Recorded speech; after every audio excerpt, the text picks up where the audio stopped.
तो हेलो भाइयों। तो आज मैं एक्सप्लेन करने वाला हूँ और एक न्यू मानवा। और ये जो मानवा इसमें हमारे मेन कैरेक्टर को धोखा दिया जाता है, इसको दूसरे वर्ल्ड में बुला लिया जाता है और फिर कुत्तों की तरह वर्क करवाया जाता है, लेकिन इसको फिर अपने वर्ल्ड में नहीं भेजा जाता है और उसके लिए बदला लेता है, वो भी रिबॉर्न करके। उसके लिए बहुत ही मज़ा आने वाला है। तो बिना कोई देरी के स्टार्ट करते हैं। तो एपिसोड की स्टार्ट में हम देखते हैं एक मॉन्स्टर को जो कि अटैक कर रहा होता है आर्मी वाले बंदों लोग पे, और हम देखते हैं हमारे आर्मी वाले बंदे लोग भी अटैक कर रहे होते हैं। और ये अभी 2045 चल रहा होता है और ये हमारा अर्थ ही होता है। लेकिन हम देखते हैं मॉन्स्टर लोग बहुत ही भारी पड़ रहे होते हैं हमारे बंदे लोग पे और बहुत सारे बंदों को मार देते हैं और हमारे बंदे लोग झुक जाते हैं क्योंकि वो लोग कुछ कर नहीं पा रहे होते हैं। लेकिन तभी हमारा मेन कैरेक्टर आता है और इन लोग को बचा लेता है और वो एक दो मॉन्स्टर को काट के रख देता है। और हम देखते हैं हमारा मेन कैरेक्टर बोलता है जल्दी से खड़े हो जाओ, हमें आगे चलना होगा, हम लोग ऐसे बैठ नहीं सकते हैं। और हमें बताया जाता है जो हमारा मेन कैरेक्टर होता है वो कमांडर इन चीफ होता है अभी अर्थ का, और इसका नाम होता है हानसंग। और हम देखते हैं हमारा मेन कैरेक्टर स्नाइपर लेके रेडी हो जाता है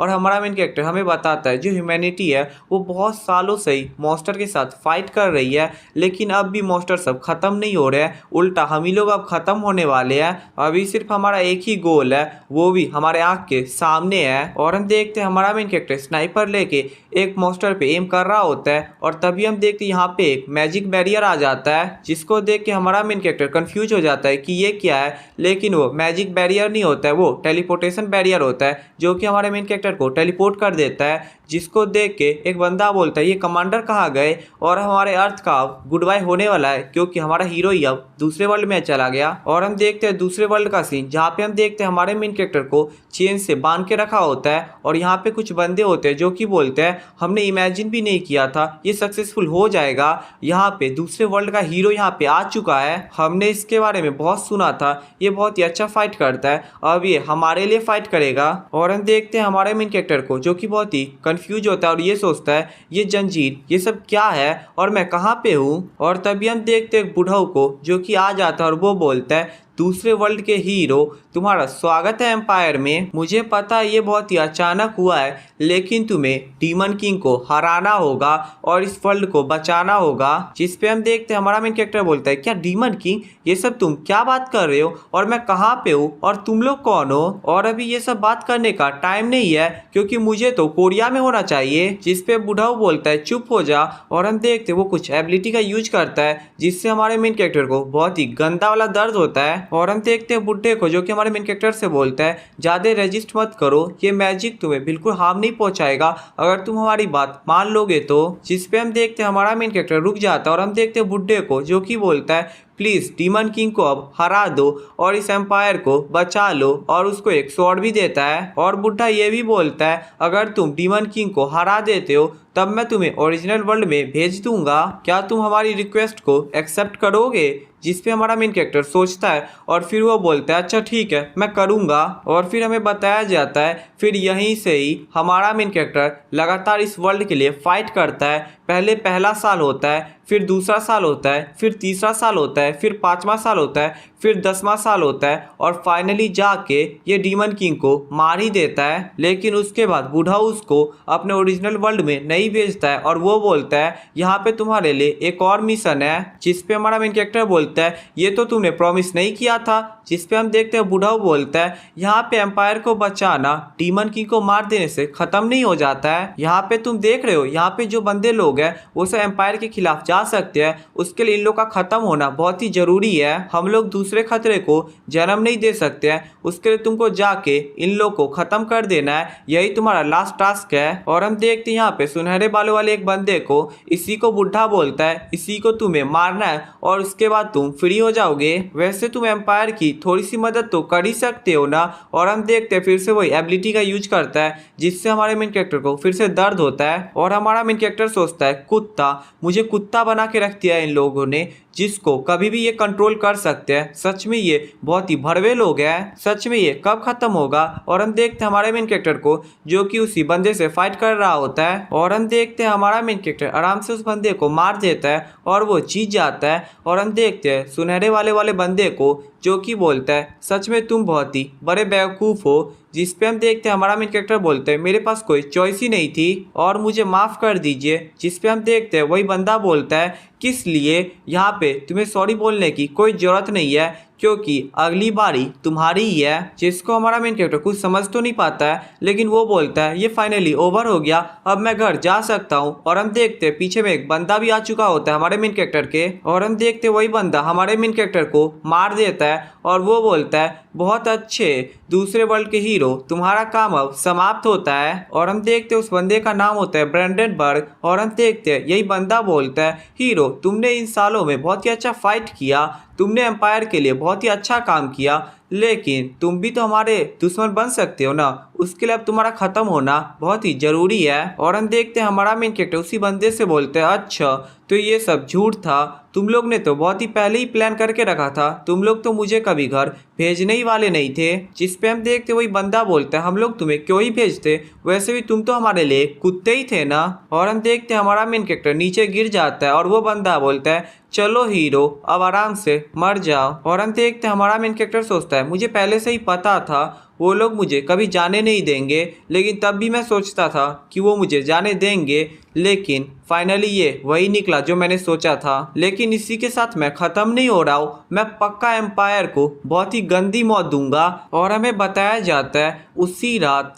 एक जिंदगी खत्म हुई और एक जिंदगी ने अपना आँख खोला। और हम देखते एक बच्चे को और हम देखते कोई बोलता है कंग्रेचुलेसन डच, ये एक लड़का है। जिसको देख के एक औरत बोलती है यहाँ पे देखो मैं तुम्हारी मॉम हूँ। और हम देखते हैं हमारा मेन कैरेक्टर सोचता है ये लोग कौन है, शायद मैंने इन लोग को देखा है पहले। और हमारे मेन कैरेक्टर को याद आ जाता है और वो बोलता है ये बंदा ये तो कॉन्टिनेंट का सबसे ग्रेटेस्ट नेक्रोमेंसर है जिसका नाम है ड्यूक सेक्सन, और मुझे लगता है ये जगह पक्का एम्पायर का हेडक्वार्टर होगा और इसका नाम है नेक्रोपोलिस। और हमारा मेन कैरेक्टर हमें बताता है मेरा रिकार्नेशन इतनी आसानी से नहीं हुआ, ये हुआ क्योंकि मेरे पास था स्टोन ऑफ रिकार्नेशन जो कि अगर सक्सेसफुली वर्क करता है तो आप वापस से रिकार्नेट कर जाएंगे। और इस स्टोन ऑफ रिकार्नेशन को हमारे मेन कैरेक्टर ने बहुत टाइम से छुपा के रखा था क्योंकि उसे पता था अगर इस कुत्ते वाली ज़िंदगी से निकलना है तो इसका यूज करना ही पड़ेगा। लेकिन इसमें भी एक प्रॉब्लम था, आप फिर से रिबॉर्न होगे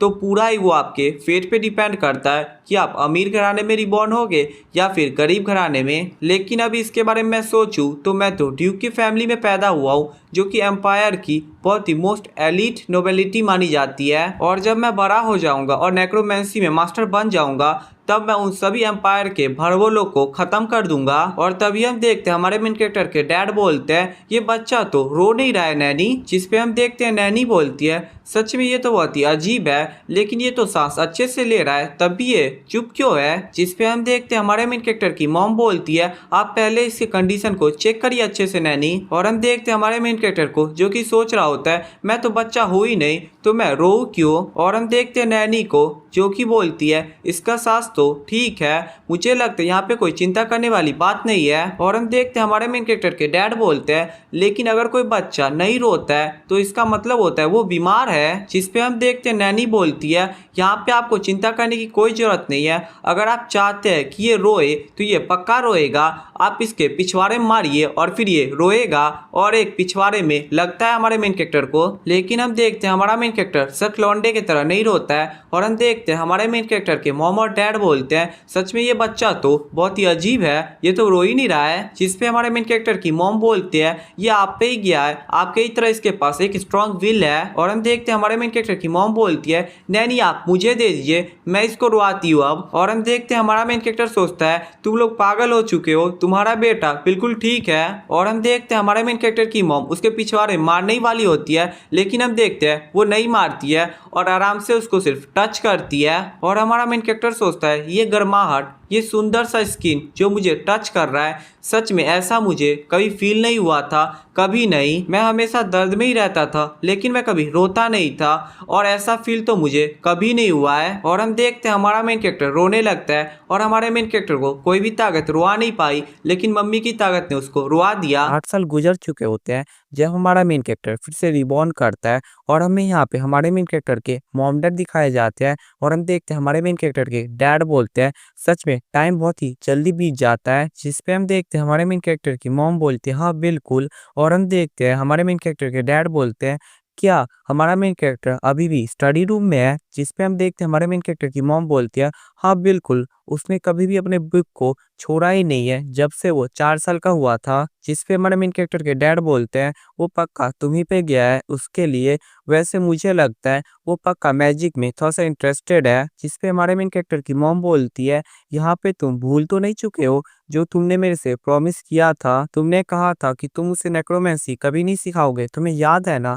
जिस पे हमारे मेन कैरेक्टर के डैड बोलते हैं हाँ बिल्कुल मुझे याद है और मैं उसे कभी नहीं सिखाने वाला, और हाँ मैंने उसके लिए एक गिफ्ट भी प्रिपेयर किया है, उसका कल बर्थडे है ना। और तभी हम देखते हैं गेट पे कोई आता है और हम देखते हैं हमारे मेन कैरेक्टर के डैड बोलते हैं यहाँ पे इतनी रात को कौन आया है। और हम देखते हैं यहाँ पे एक नौकरानी आती है और वो बोलती है मास्टर यहाँ पे जो छोटे मास्टर है उनके साथ कुछ हो चुका है। जिस पे हम देखते हैं हमारे मेन कैरेक्टर के मॉम डैड दोनों ही शॉक हो जाते हैं और हमें दिखाया जाता है वो सीधा स्टडी रूम में पहुंच जाते हैं और हम देखते हैं हमारे मेन कैरेक्टर को जिसके आसपास बहुत ही ऑरा होता है और वो बोलता है मॉम डैड। जिस पे हम देखते हैं जो ऑरा वगैरह होता है उसको हमारे मेन कैरेक्टर के डैड संभाल लेते हैं। और जो हमारे मेन कैरेक्टर की मॉम होती है वो हमारे मेन कैरेक्टर को देखती है और वो बोलती है तुम ठीक तो हो? तुम्हें चोट तो नहीं लगा है ना। और हम देखते हैं हमारे मेन कैरेक्टर के डैड बोलते हैं मैं अभी भी माना को सेंस कर पा रहा हूँ, या हवा में बहुत सारा माना है, अभी तो ये 8 ही साल का हुआ और अभी से ये माना रिलीज करने लगा। और हम देखते हैं वो हमारे मेन कैरेक्टर से बोलते हैं क्या तुमने अभी अभी माना को रिलीज किया अपने बॉडी से। जिस पे हमारा मेन कैरेक्टर सोचता है क्या उनको पता चल गया, वैसे मैंने नहीं सोचा था मैं इतना ही जल्दी माना को रिलीज कर पाऊंगा, लेकिन यहाँ पे मैं अगर जल्दी से आंसर नहीं दे पाऊंगा तो वो पक्का मेरे पे शक करेंगे। और तभी हम देखते हैं हमारे मेन कैरेक्टर के डैड हंसते और वो बोलते हैं ऐसा ही तो मेरा बेटे से मुझे उम्मीद थी, लेकिन सच में ये बहुत ही बुरी बात है कि मैं तुम्हें नेक्रोमेंसी नहीं सिखा सकता हूँ। और हम देखते हैं हमारा मेन कैरेक्टर सोचता है क्या ये मुझे नेक्रोमेंसी नहीं सिखा सकते हैं, तब मैं अपना रिवेंज कैसे लूंगा। और हम देखते हैं यहाँ पे हमारे मेन कैरेक्टर की मॉम बोलती है जो सर्वेंट है वो ये सब क्लीन कर देगी, उसके लिए तुम वापस अपने रूम में जल्दी से चले जाओ। और हम देखते हैं हमारा मेन कैरेक्टर निकल भी जाता है और हम देखते हैं यहाँ पे हमारे मेन कैरेक्टर के डैड बोलते हैं मैंने यहाँ पे हमारे मेन कैरेक्टर के लिए एक छोटा सा गिफ्ट प्रिपेयर किया है। और हम देखते हैं कल का सीन जहाँ पे हमारे मेन कैरेक्टर का बर्थडे चल रहा होता है और यहाँ पे बहुत सारे लोग आए होते हैं और हम देखते हैं ये लोग बात कर रहे होते हैं कि यंग मास्टर अब कब आएंगे। और हम यहाँ पे हमारे मेन कैरेक्टर को देखते हैं जो सोच रहा होता है सच में बर्थडे पार्टीज तो बहुत ही बोरिंग होता है, यहाँ पे बहुत सारा ही आवाज चल रहा है, यहाँ पे बहुत सारे लोग आए हैं मेरे बर्थडे को सेलिब्रेट करने के लिए, वैसे मैं हमेशा से हीरो की तरह ट्रीट हुआ हूँ, कोई भी नोबल की तरह कभी मैं ट्रीट नहीं हुआ हूँ, उसके लिए बहुत ही अजीब लग रहा है। लेकिन यहाँ पे मुझे सिर्फ कल रात की बात ही याद आ रही है जिस टाइम में मैंने अपने डेस्क को ही तोड़ लिया था।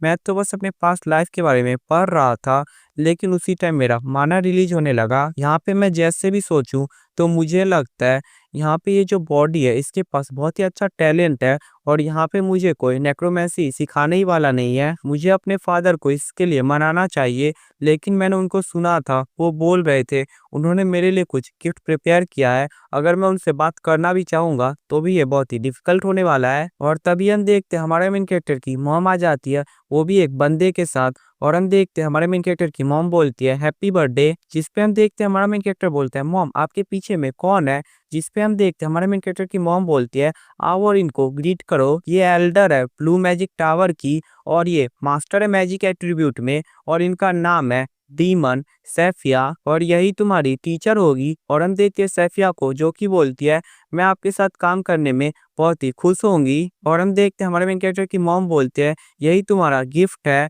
जिस पे हम देखते हैं हमारा मेन कैरेक्टर सोचता है क्या मुझे एक ब्लू मैजिक टावर के एल्डर एक टीचर की तरह मिल गई, इसका मतलब है मैं वाटर मैजिक सीखने वाला हूँ जो कि डिफेंस वगैरह में काम आता है, अटैक के लिए कोई काम का नहीं है। सच में मॉम मुझे डार्क मैजिक सीखने नहीं देना चाहती है। और हम देखते हैं सैफिया को जो कि बोलती है मैं तुम्हारे साथ प्राइवेट में बात करना चाहती हूँ तो उसके लिए चलो मेरे साथ। और हम देखते हैं ये लोग बाहर आ जाते हैं और हम देखते हैं सैफिया हमारे मेन कैरेक्टर से बोलती है तुमने पहले ही सुन लिया होगा मैं बस तुमको वाटर मैजिक ही सिखाने वाली हूँ, तुम इससे डिसअपॉइंट तो नहीं ना हो चुके हो, मुझे पता है तुम्हें कुछ और भी सीखना है। जिस पे हमारा मेन कैरेक्टर बोलता है आपको कैसे पता। जिस पे सैफिया बोलती है ये तो आम बात है ना, तुम्हारे फादर नेक्रोमेंसी में बहुत ही अच्छे है, उसके लिए नेक्रोमेंसी तो तुम्हें भी सीखनी होगी, लेकिन यहाँ पे तुम्हारे फादर तुम्हें सिखा ही नहीं सकते हैं, क्योंकि जब वो तुम्हारे मॉम को प्रपोज कर रहे थे तब वहाँ पे तुम्हारे मॉम ने एक कंडीशन रख दी थी, और वो कंडीशन अभी पूरे एम्पायर में फेमस है। और कंडीशन ये थी, अगर वो उनसे शादी करना चाहते हैं तो उनके जो बच्चे होंगे उनको वो नेक्रोमेंसी नहीं सिखा सकते हैं। और मुझे याद है जिस दिन तुम्हारी मॉम डैड की शादी हुई थी, उस दिन जो सारी एल्डर्स थे उन्होंने व्हाइट कपड़ा पहना था, ना कि ब्लैक। और उसके लिए तुम्हारा डार्क मैजिक सीखना बहुत ही डिफिकल्ट है, लेकिन तब भी मैं लेडी अलीना से बात करने की कोशिश करूंगी। तुम मेरे को फॉलो करोगे ना? जिसपे हमारा मेन कैरेक्टर बोलता है, मास्टर आपको नहीं लगता है जो ये ब्लैक मैजिक है और नेक्रोमेंसी है ये बहुत ही खराब चीज है? क्योंकि आप एक एल्फ है और एल्फ लोग तो ज्यादातर लॉ ऑफ नेचर पे डिपेंड रहते हैं ना। जिसपे हम देखते हैं सेफिया बोलती है, अच्छा ऐसा क्या?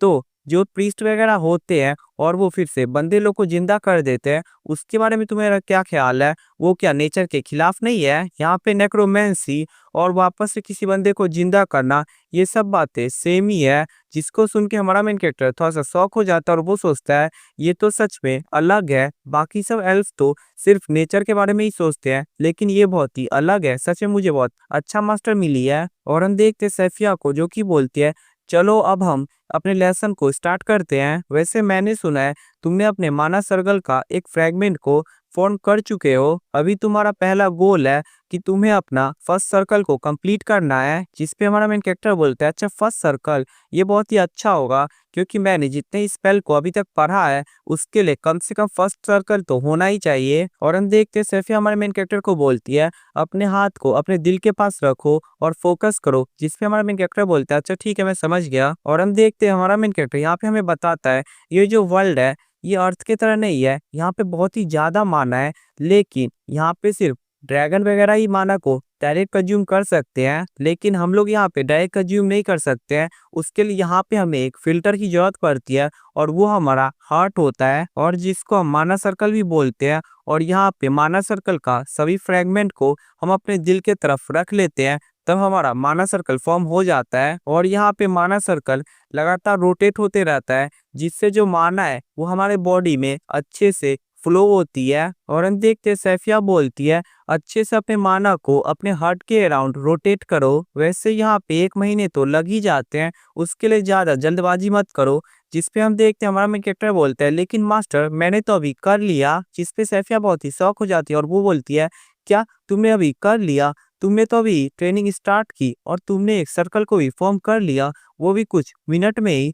क्या ये ऐसा तो नहीं है कि ये एक नेचुरल बॉन्ड प्रोडगी है? और हम देखते हैं सैफिया हमारे मेन कैरेक्टर से बोलती है, क्या तुम माना को सर्कल से रिलीज कर सकते हो? जिसपे हम देखते हैं हमारा मेन कैरेक्टर बोलता है, हाँ मास्टर मैं ट्राई करता हूँ। और हमारा मेन कैरेक्टर हमें बताता है, यहाँ पे माना को सर्कल से निकालने में बिगिनियर्स के लिए बहुत ही बड़ी डिफिकल्टी होती है। और मेरे पास लाइफ में मैं यहाँ पे सिर्फ डिस्ट्रक्शन टाइप का ही स्पेल कर पाता था, उसके लिए मैं बहुत लोगों से पीछे था, जैसे कि हमारे ड्यूक सेक्शन से भी। लेकिन यहाँ पे अभी चीजें अलग है, क्योंकि यहाँ मैंने ड्यूक सेक्शन से सीधा टैलेंट को इनहेरिट किया है, जिससे जो मेरी बॉडी है वो माना को नेचुरली एक्सेप्ट कर रही है। और उसके लिए मैं यहाँ पे वाटर मैजिक तो आराम से सीख ही लूंगा, लेकिन और भी टाइप के मैजिक मैं सीख सकता हूँ। चलो पहले मैं अपने माना को अपने फिंगर पे कंसंट्रेट करता हूँ और इसको इतना शार्पेस्ट बनाता हूँ जो एम्पायर के गले को भी फाड़ के रख दे। और हम देखते ये एक बुलेट का फॉर्म ले लेता है। और हम देखते यहाँ पे सैफिया सोचती है, यहाँ पे जो माना है वो अगर बॉडी के बाहर आती है तो वो कोलैप्स कर जाती है, लेकिन यहाँ पे इसने तो क्रिस्टल का फॉर्म ले लिया, जो कि बहुत ही अच्छा है। और हम देखते हैं हमारा मेन कैरेक्टर सोचता है, यहाँ पे मैंने इस फॉर्म को मेंटेन करने में बहुत ही ज्यादा फोकस किया है, उसके लिए मुझे लगता है यहाँ पे पावर में थोड़ा सा कमी होगी और वो अटैक कर देता है पेड़ पे। लेकिन हम देखते हैं वो पेड़ का तो धज्जिया उड़ जाता है, जिसको देख के सैफिया तो बहुत ही शौक हो जाती है और वो सोचती है ये किस लेवल का एमिंग है, इतना अच्छा एम, वो भी 8 साल के बच्चे को, ऐसा कैसे हो सकता है? ये बच्चा इस वर्ल्ड में कौन है? और हम देखते हैं सैफिया उसी पेड़ को देखती है और वो सोचती है मुझे लगा था ये मूविंग माना लेवल का होगा, लेकिन नहीं, इसमें तो आइस एलिमेंट है, जिसके कारण ये एक बेसिक मैजिक बन जाता है। लेकिन अगर मैं इसके बारे में थोड़ा अच्छे से सोचूं तो यहाँ पे बहुत ही ठंड लग रही है इस अटैक के बाद। और तभी हम देखते हैं पीछे से हमारा मेन कैरेक्टर बोलता है, टीचर क्या मैंने कुछ गलत कर दिया? जिसपे हम देखते हैं सैफिया पीछे देखती है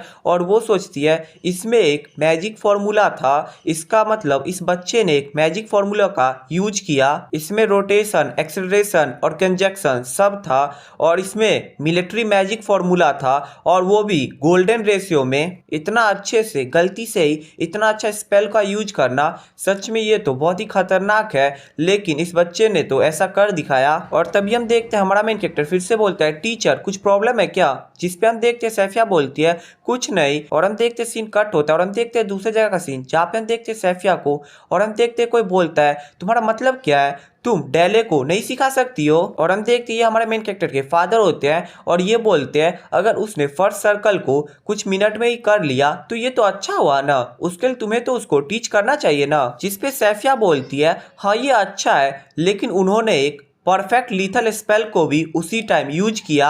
जिसको सुन के हमारे मेन कैरेक्टर के डैड शॉक हो जाते हैं और वो बोलते हैं ऐसा कैसे हो सकता है, मैं बिलीव ही नहीं कर सकता हूँ, 8 साल का बच्चा उसने मैजिक यूज किया। जिसपे सैफिया बोलती है उसमें मिलिट्री मैजिक फॉर्मूला भी था, वो भी पूरा परफेक्ट गोल्डन रेशियो में। जो यंग लॉर्ड है वो बहुत ही टैलेंटेड है लेकिन लोगों को मारने में। जिसपे हमारे मेन कैरेक्टर के डैड बोलते हैं अच्छा तुम ये बोलना चाहती हो क्योंकि तुम एक एल्डर और ब्लू मैजिक टावर के उसके लिए तुम थोड़ा सा वायलेंस से दूर रहती हो, उसके लिए तुम डेले को नहीं सिखा सकती हो। जिसपे सैफिया बोलती है ऐसा नहीं है, मैं तो उन्हें सही पाथ पे गाइड करना चाहती हूँ, वो भी अपने हाथों से ही। जिसपे हमारे मेन कैरेक्टर के डैड बोलते हैं ऐसा है तो तुम यहाँ पे मना क्यों कर रही हो? जिसपे सैफिया बोलती है उसका कारण है आपका ही मैजिक। जिसपे हम देखते हैं हमारे मेन कैरेक्टर के डैड बहुत ही शौक हो जाते हैं और सैफिया बोलती है मुझे ऐसा लगता है जो यंग लॉर्ड को सीखना है वो पहले से ही वो पोजेस करके रखे हैं। मैंने आपके लव स्टोरी के बारे में बहुत ही सुना है और मैं आपकी प्रॉमिस को रिस्पेक्ट भी देती हूँ जो कि आपने मिस एलिना से किया है, लेकिन उस प्रॉमिस के कारण आप अपने बच्चे का फ्यूचर डिसाइड नहीं कर सकते हैं। और जबकि कोई बंदा बहुत ही टैलेंटेड है जैसे कि यंग मास्टर है और हम देखते हैं यहाँ पे हमारे मेन कैरेक्टर को जो कि सुनने का कोशिश कर रहा होता है और वो सोचता है यहाँ से मैं तो कुछ सुन ही नहीं पा रहा हूँ, वो लोग क्या बात कर रहे हैं, लेकिन जो भी हो वो पक्का मेरे बारे में ही बात कर रहे होंगे। वैसे मैंने नहीं सोचा था जो मेरा पहला स्पेल होगा वो इतना खतरनाक पावर दिखाएगा। जो टावर मास्टर सैफिया है वो ही बहुत ही सरप्राइज लग रही थी। यहाँ पे मुझे समझ नहीं आ रहा है, अगली बार से मुझे अपने पे कंट्रोल रखना होगा, मेरी पावर यहाँ पे कुछ ज्यादा ही खतरनाक है। और तभी हम देखते हैं सामने से कोई आ जाता है और वो बोलता है यंग लॉर्ड डेले। जिसपे हम देखते हैं हमारा मेन कैरेक्टर बहुत ही खुश हो जाता है और वो बोलता है अंकल हेलमुथ। जिसपे हम देखते हैं हेलमेट बोलते हैं तुम यहाँ पे क्या कर रहे हो? जिसपे हमारा मेन कैरेक्टर बोलता है पहले मुझे पूछने दीजिए आप इस बार कहाँ पे थे? जिसपे हेलमेट बोलते हैं मैं यहाँ पे अपनी ड्यूटी करने के लिए गया था और तुम्हें तो पता ही है मेरी ड्यूटी है ड्यूकल फैमिली को प्रोटेक्ट करना और भद्दे मॉन्स्टर को हराना। जिसपे हमारा मेन कैरेक्टर बोलता है अच्छा तो आप एक डंजन में थे। और हमारा मेन कैरेक्टर हमें बताता है इस वर्ल्ड में यहाँ पे डंजन हमेशा निकलते रहते हैं और इससे बहुत ही प्रॉब्लम हो जाती है। और जब डीमन किंग जिंदा था तब तो वहाँ के डंजन के मॉन्स्टर बाहर भी आ जाते थे और सिविलियंस को चोट पहुंचाते थे और इसके लिए जो यहाँ पे नाइट वगैरह थे वो वहाँ पे डंजन में जाते थे और डंजन को क्लियर करते थे। और यहाँ पे मैं इस सिचुएशन के बारे में बताऊँ तो यहाँ पे जो अंकल हेलमुथ के टेरिटरी है यहाँ पे बहुत सारे ही मॉन्स्टर है दूसरे टेरिटरी से और इसका कारण मैं ही हूँ। जब मैंने डीमन किंग को डिफीट कर लिया था तब अंकल हेलमुथ को ऑर्डर मिला था कि वो डीमन किंग की टेरिटरी पे जाए और वहाँ के सारे ही मॉन्स्टर को खत्म कर दे। अगर मैं थोड़ा अच्छा से बोलूँ तो इनको ऑर्डर मिला है जाके उस जगह को कब्जा कर लेने के लिए। और हम देखते हैं हमारा मेन कैरेक्टर अंकल हेलमुथ से बोलता है आप अपना ख्याल रखिएगा। जिसपे अंकल हेलमुथ बोलते हैं अच्छा यंग लॉर्ड आप मेरे लिए चिंता कर रहे हैं। और तभी हम देखते हैं पीछे से कोई बोलता है तुम तो बहुत ही अच्छी हालत में लग रहे हो। और हम देखते हैं हमारा मेन कैरेक्टर बोलते हैं फादर। और हम देखते हैं हमारे मेन कैरेक्टर के फादर आते हैं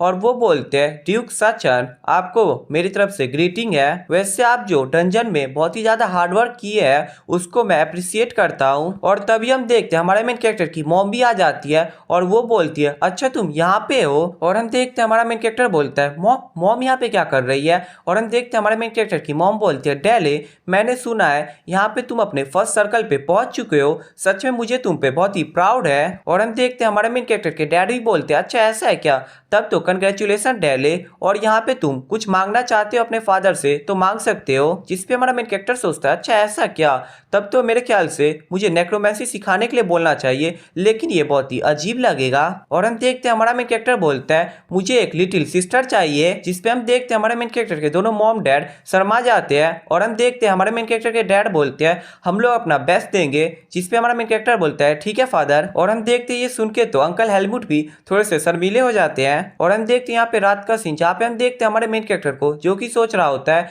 मैं तो यहाँ पे बस बच्चापन दिखा रहा था, जो कि इस एज में मामूली बात है। और हम देखते हैं यहाँ पे हमारा मेन कैरेक्टर सो जाता है और वो सोचता है यहाँ पे मैं बहुत ही थका हुआ लग रहा हूँ क्योंकि शायद मैंने मैजिक यूज किया इसके लिए। और हम देखते हैं हमारे मेन कैरेक्टर को वही बंदा मार रहा होता है और वो बोलता है अच्छा हुआ कि मैंने तुम्हें फिर से ढूंढ लिया, बहुत ही टाइम हो गया था ना हमें मिले हुए। और वैसे तुम्हें पता है लोग बहुत ही निर्दय होते हैं, तुम यहाँ पे सोच रहे थे कि तुम यहाँ पे आराम से जिंदगी जियोगे और बड़े होगे, बहुत ही तुम खुश थे ना अपने पेरेंट्स के साथ और इस बड़े हाउस में रह के, लेकिन अब ये सब खत्म हो गया है। अब तुम्हारा रिवेंज कहाँ गया, तुम रिवेंज नहीं लोगे, जो एम्पायर है वो जल्दी तुम्हें ढूंढ लेगी और वो फिर से तुम्हें मार देगी। और जब तक तुम्हारे यहाँ पे सारे ट्रेसेस यहाँ से खत्म नहीं हो जाता है तब तक वो नहीं रुकेंगे। और तभी हम देखते हैं हमारा मेन कैरेक्टर उठ जाता है और हम देखते हैं उसके दिल में कुछ हो रहा होता है। और हमारा मेन कैरेक्टर सोचता है मुझे ऐसा लग रहा है जो मेरा दिल है वो फटने वाला है, ये क्या, ये तो मुझे लग रहा है ये माना रैम्पेज है जिसके बारे में मैंने पढ़ा था। और हम देखते हैं हमारा मेन कैरेक्टर बाहर जाने लगता है और वो बोलता है ये एम्पायर ये मुझे यहाँ पे मरने के बाद भी नहीं छोड़ रहे हैं। और हम देखते हैं हमारा मेन कैरेक्टर बाहर आ जाता है और वो सोचता है मैंने सोचा था अगर मुझे बाहर का फ्रेश एयर मिलेगा तो मैं ठीक हो जाऊंगा, लेकिन यहाँ पे तो ये कुछ असर ही नहीं कर रहा है और बुरा होते जा रहा है। और तभी हम देखते हैं पीछे से सैफिया आ जाती है और वो बोलती है मुझे लगता है तुम्हें यहाँ पे बहुत ही तकलीफ हो रही है। जिसपे हम देखते हैं हमारा मेन कैरेक्टर बोलता है टीचर सैफिया। और हम देखते हैं सैफिया सोचती है माना रैम्पेज सच में ये तो बहुत ही टैलेंटेड चाइल्ड है, लेकिन यहाँ पे मैं इसकी कोई हेल्प नहीं कर सकती हूँ, लेकिन तब भी मैं यहाँ पे थोड़ा डेंजर से इसको बचा सकती हूँ। और हम देखते हैं सैफिया हमारे मेन कैरेक्टर को छूती है और वो कुछ करने लगती है और वो सोचती है अगर मैलिक ने इस बच्चे का मैजिक ले लिया तो इसको उल्टा करना पॉसिबल नहीं होगा। और हम देखते हैं हमारा मेन कैरेक्टर बोलता है ये माना रैम्पेज तो चला गया और सब कुछ ठीक हो जाता है। और हम देखते हैं सैफिया बोलती है जो मैजिक का सबसे बड़ा एसेंस है वो तुम्हारे हार्ट का मिरर है, और इसी के कारण जो सारे मेजेस है वो अलग अलग व्यवहार करते हैं लेकिन उनका मैजिक सेम ही रहता है। और यहाँ पे जो तुम्हारा टैलेंट है मैजिक में वो है दूसरों का लाइफ लेना, और ये बहुत ही डेंजरस टैलेंट है और उसके लिए मैं यहाँ पे तुम्हारी टीचर बनूंगी और तुम्हें सही मार्ग पे लेके चलूंगी। और हम देखते वो एक बुक को हमारे मेन कैरेक्टर को देती है जिसपे हम देखते हैं हमारा मेन कैरेक्टर बोलता है ये तो नेक्रोमेंसी का बुक है। जिसपे सैफिया बोलती है ये हमारा फेट है कि मुझे तुम्हारे साथ रहना होगा आपसे। और हम देखते हैं सैफिया भी हमारे मेन कैरेक्टर को हैप्पी बर्थडे बोलती है और हम देखते हैं हमारा मेन कैरेक्टर सैफिया से गले मिल जाता है। तो भाइयों इसी के साथ ये एपिसोड को यही पे एंड करते हैं, तो मिलते हैं अगले एपिसोड में। और अगले एपिसोड को देखने के लिए चैनल को सब्सक्राइब तो करना हो तो सब्सक्राइब करिए। तो मिलते हैं, टाटा बाय बाय।